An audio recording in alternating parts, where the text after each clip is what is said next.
So, how do I live up to my fullest potential, breaking through self limiting beliefs and doubt? Hey, humans, Coach Nate here with today's Mindful Focus.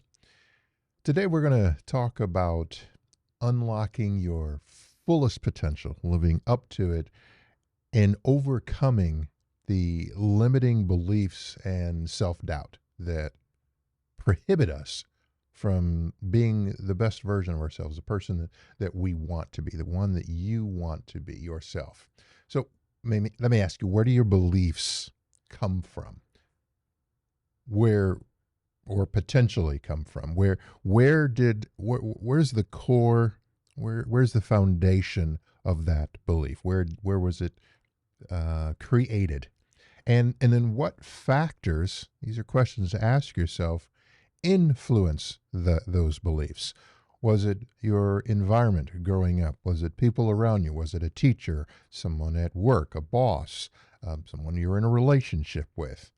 What are the influences that you are aware of to your beliefs, to those thoughts that you have about yourself?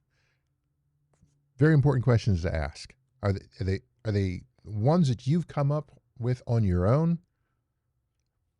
Probably not. More often than not, there's some external factor or influence that has helped shape and form the belief that you have about yourself. Well, guess what? Somebody may have lied to you. More than likely they did. The reasons, another conversation for another day.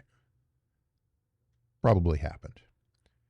The question then to ask yourself is that belief, that message, that I am embracing, was it a temporal situation? Was it temporary? Was it short-lived? An event or an occurrence?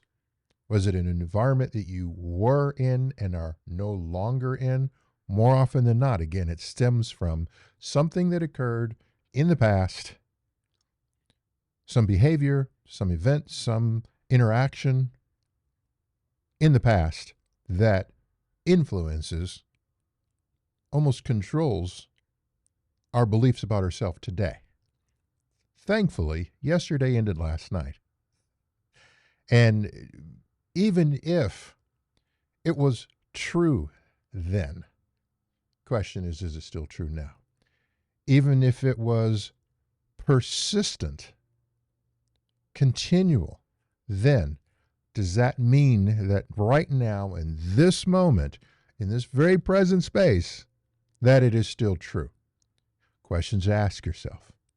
Is it a thought that is presenting the barrier, the obstacle, or is it something real and tangible? Because we can make thoughts go like that by focusing in on and being aware first that these are thoughts. Life's going to have its challenges. We know this. And there's no escaping the fact that life is going to do you dirty at times. There's things that are going to happen to us. Just like good things happen, not so good things happen. We're going to see both of those occur repeatedly in life. If it hasn't, keep living. But I suspect you already know what I'm talking about. Those events, based on how we process them and deal with them, can have a negative impact on our self-concept, our self-esteem, our self-confidence. There's where the limiting can come into play.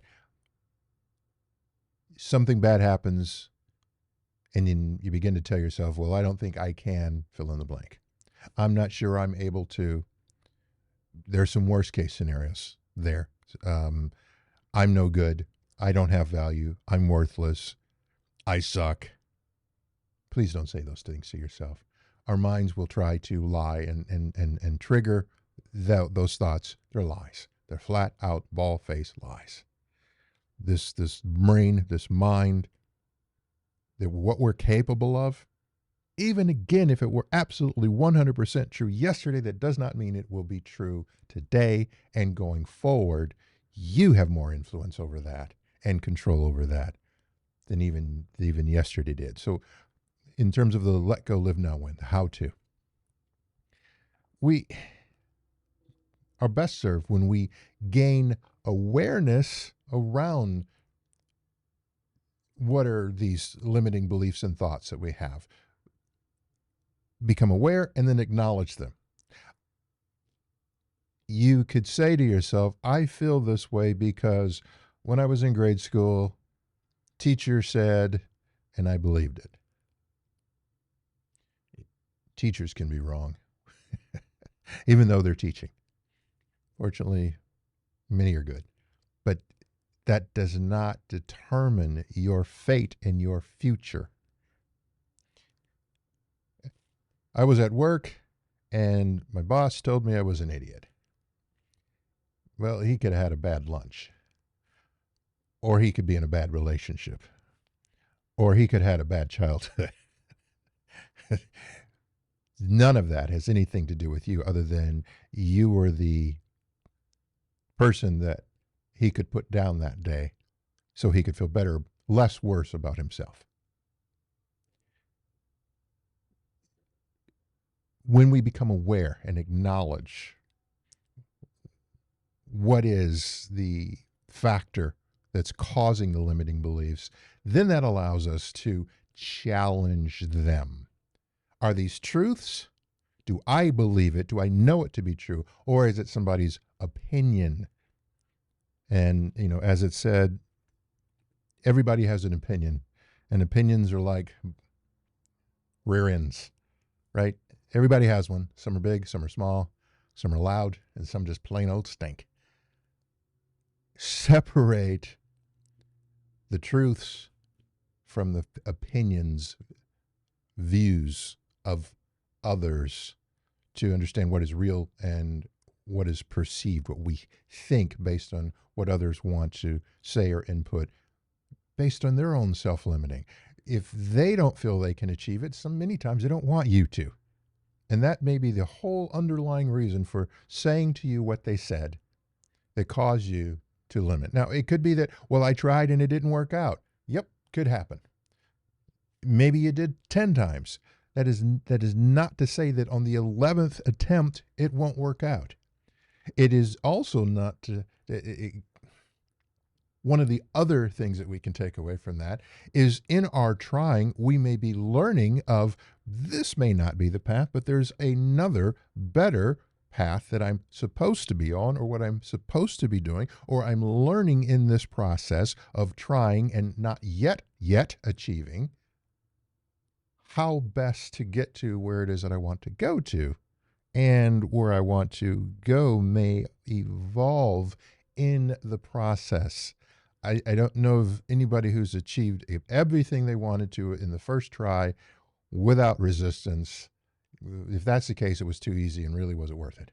Anything they say worth having is there's an effort. And it's difficult and it can be challenging.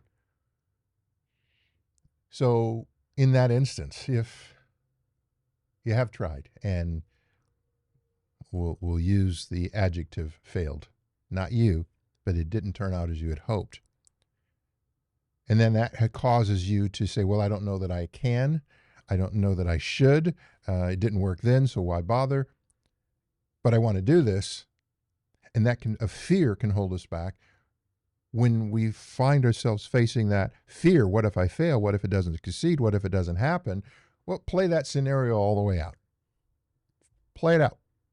The what ifs. In your mind, okay, this may happen, that may happen. That fear has a power over us that limits our potential, what we can do, what we set out to do. Just the fear of that. Playing the scenario out, realizing you didn't die as a result. There may have been some embarrassment. There may, whatever, somebody's opinion. There may have been, some letdown and disappointment. Yep, an emotion, we experience it, we process, we release it. But it didn't end us. And so therefore we, as long as we have breath in our body, can try again. Take the power away from the fear by playing the scenario fully out as to what is preventing us. And now you've got your power back. And now you can say, I'm going to take that energy of, okay, so what if it happens that way? I'm still going to try. And if it doesn't work out, I'm going to try again. And if that doesn't work out, I'm going to try again. And I'm going to continue to, because I'm doing it for me, not others, not their opinions, which can be fickle and change like the wind. The way to achieve that, not all at once. There's a saying, how to eat an elephant, one bite at a time. You try to digest the whole thing, you choke. It's through small steps. They say sustainable change is best achieved through making small baby steps. So I'm going to make this small step. Oh, great. I'm going to make that small step. Oh, that kind of worked out. Then I make this third step. Oh, crash and burn. It didn't work out. Okay. But I'm going to remember those first two. They worked. So I'm going to try again. And another small step in it. And each and every win that we have helps us to build our confidence in our abilities, what we know and feel that we can accomplish and achieve. And that fuels the next step forward. It's almost like putting out a step in front of you for you to be able to step on when it's unclear. Maybe there's water, maybe it's unstable. Each win helps us to move forward. And then when things don't work out, we can recall that it is possible, I am capable, I did achieve on that small scale. We should not ever undervalue the importance of small wins, because those combined together can mean a whole lot more than the big one, which can feel like it's fleeting, it's luck. But a large quantity or multiple small wins, those aren't luck. Those are your efforts that you put forth, that you were intentional about, that you achieved, that you own, that no one can take away from you. And then when things don't work out for you, make sure to show yourself grace. Be kind to yourself like you would someone else who was trying and it didn't work out, it didn't stumble. We tend to be very kind towards others and show them compassion and encourage them, and then beat the snot out of ourselves over some of the same things that we're encouraging others. Show yourself you were deserving. You were the first person in line to receive your compassion, your kindness, your grace, your caring, your support. The first. And what's left over are for other people. Show yourself, be your own friend, the same kindness. When mistakes happen, they're going to. When you stumble, it's going to happen. Trip and fall.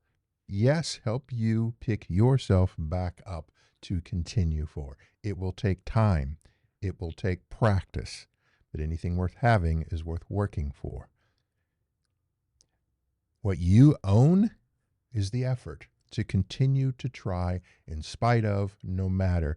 That is one of the biggest weapons against the limiting beliefs and doubt. If you want to eviscerate, if you want to destroy doubt, do it with intentionality and effort and focus. I don't care what you're saying, you lying dirty dog. I know who I am. I know what I'm capable of, and I know I'm going to continue as long as I have breath in my body. And each one of those steps means I'm winning in trying. You're losing in failure is in the simplest way, is not in the trying and not succeeding. Failure is in not trying. Say that again. Failure does not come about by having tried and it didn't work out as you had hoped. Failure is when we don't even try.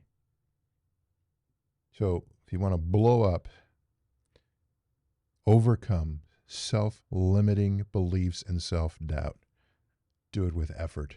More intentionality